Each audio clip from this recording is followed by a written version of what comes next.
Salut à tous, c'est Titus01, j'espère que vous avez la patate, les filles comme les gars, et aujourd'hui on va se retrouver sur le thème de la romance, et je pense que ça vous fera extrêmement plaisir parce que j'ai concocté 3 petites pépites, 3 petites masterclass. Il y en a qui sont un peu de la romance qui est quand même plutôt assez présente à certains moments, je pense que ça vous fera plaisir.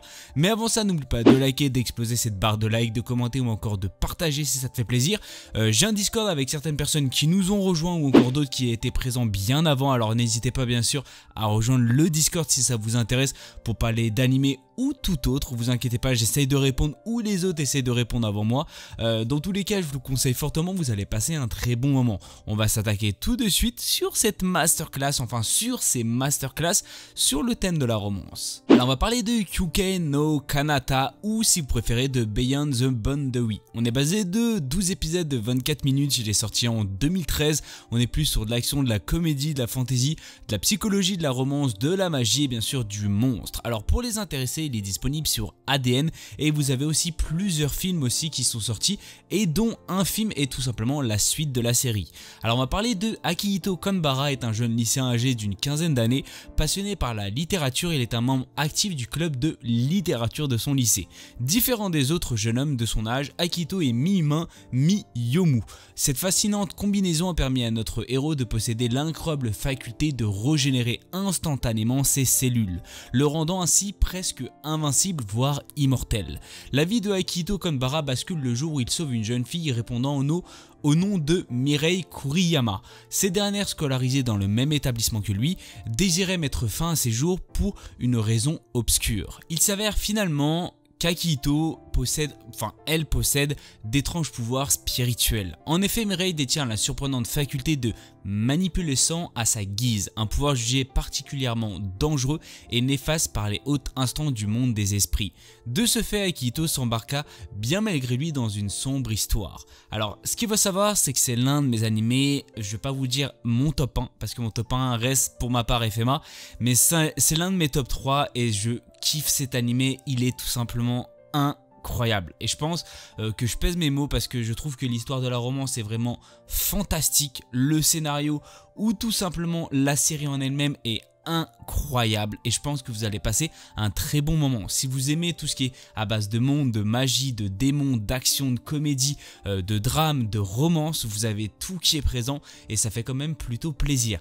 Le film est quand même plutôt mignon, c'est-à-dire ça va être plutôt un film plutôt dans la base de kawaii si vous préférez, qui est vraiment je trouve aussi tout aussi incroyable, même si j'ai une petite préférence pour l'animé qui est je trouve un petit peu au-dessus. Mais ce que j'ai à dire, c'est que si vous voulez vraiment de la romance, vous allez en avoir énormément par rapport au film. Je vous le conseille fortement, vous allez passer un très bon moment et je pense que vous allez avoir vraiment, vous allez tracer tous les épisodes. Alors on va parler de Skip to Läufer. On est basé de 12 épisodes de 24 minutes, il est sorti tout récemment cette année 2023. Pour les intéressés, il est disponible bien sûr sur Crunchyroll. On est plus sur la comédie, de la romance, du seinen, de l'amour et bien sûr du quotidien. Excellent élève, Mitsumi Iwakura a toujours rêvé de quitter sa petite ville, d'aller dans une université prestigieuse et d'apporter un changement positif dans le monde. Cependant, elle est tellement concentrée sur la réalisation de ses objectifs qu'elle n'est pas préparée à la vie qui l'attend dans un lycée de Tokyo. Heureusement, elle se lie rapidement d'amitié avec Sosuke Shima, un beau camarade de classe. Cette jeune fille naïve et campagnarde pourra-t-elle se débrouiller bien sûr à Tokyo. Alors ce qu'il faut savoir, c'est que le scénario je le trouve tout aussi incroyable. Alors il est vraiment je trouve quand même plutôt varié et je trouve que cette fameuse bien sûr Mitsumi est quand même plutôt atypique. C'est quelqu'un qu'on va pas voir tous les jours et je trouve que le personnage est extrêmement bien détaillé et ça fait quand même plutôt rire à certains moments, vous allez bien sûr comprendre pourquoi. Je trouve que pour l'instant c'est quand même une fille plutôt naïve et vous allez comprendre aussi pourquoi je dis ça, qui fait quand même plaisir on va dire à voir, voire à regarder. Vous allez découvrir plusieurs personnages qui sont tout aussi importants aussi dans la série et je pense qu'ils vont tout simplement ça va vous rendre compte comme quoi cette fameuse Mitsumi est complètement à côté de ses plaques. et je pense que c'est ce qui fait ce personnage tout aussi incroyable. Dans tous les cas, je vous le conseille fortement, vous allez passer vraiment un très bon moment. Ça fait vraiment chaud au cœur, je trouve que c'est un animé qu'on voit pas régulièrement, enfin ce type de scénario, c'est quelque chose qu'on ne voit pas réellement et je pense que ça fait quand même plutôt plaisir, je pense à pas mal de personnes.